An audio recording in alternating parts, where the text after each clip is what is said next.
Скажіть, будь ласка, як розуміти ось цю вашу, ну як би так сказати, юридичну війну з паном Портновим?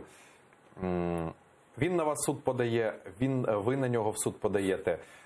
Чи можна, Ну, він не зовсім суд, я розповім зараз. Так, розкажіть, я не сильний в юридичних питаннях. Він, очевидно, домовився з генеральним прокурором Юрієм Луценком, і генеральний прокурор Юрій Луценко передав одне з двох проваджень по третьому нападу на мене до Національної поліції.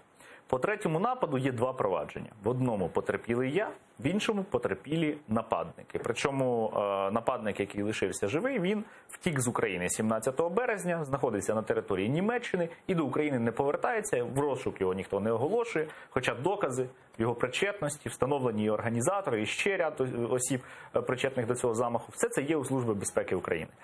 Притому Юрій Луценко до цього, коли він передавав ці провадження до СБУ, він їх мотивував, цю передачу, тим, що є реальні факти причетності одеських правоохоронців, поліцейських до замахів на мене. І ці факти дійсно є, я ознайомлений з матеріалами кримінального провадження, і дійсно я абсолютно твердо можу стверджувати, що одеська поліція причетна до нападів на мене і ще на ряд громадських активістів.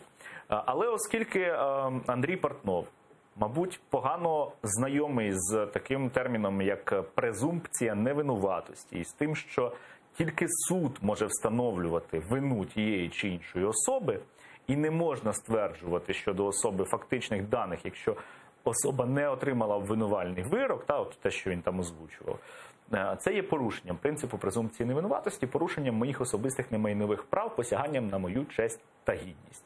Оскільки я юрист, і Портнов, очевидно, теж юрист, але погано знайомий з деякими тонкощами нашого законодавства, я вирішив, що було б непогано навчити пана Портнова тому, що таке презумпція невинуватості, що таке особисті немайнові права. І я пішов до суду, прекрасно розуміючи, що у Портнова є величезний вплив на українську судову систему. Прекрасно розуміючи, що я можу програти першу, другу і третю інстанцію не тому, що закон не на моїй стороні, а тому, що Портнов на стороні проти мене. Але мені, як юристу, цікаво буде посудитись з ним. І я переконаний, що якщо не в першій, то в другій, якщо не в другій, то в третій, якщо не в третій, то інстанції, то в Європейському суді з прав людини, я виграю цю справу. Це лише питання часу. І вже почали відбуватись дива. Як тільки я подав позов, суддя залишила мій позов без руху. Що це означає простими словами? Не всі глядачі зрозуміють, що таке залишити позов без руху. Вона знайшла якісь недоліки в позовній заяві, і їх потрібно усунути для того, щоб далі її розглядати.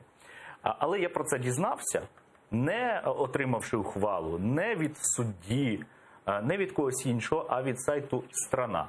Коли ухвали ще не було у відкритому доступі, її не було на порталі «Судова влада», «Страна.UA», сайт, який пов'язаний з Медведчуком, а Медведчук – це компаньйон Андрія Портнова, видає новину, що суддя залишила мою позовну заяву без руху. Питання, а звідки у «Страни.UA» ця інформація, якщо вона була тільки у розпорядженні суду, і навіть я, як позивач, нею не володів? Я думаю, що відповідь тут абсолютно очевидна. Слухайте, ну вони ж теж не дурні, вони ж знають, що роблять. Чи вони все ж таки... Це прекрасно, насправді. Це демонструє, що вони втручаються в судову систему.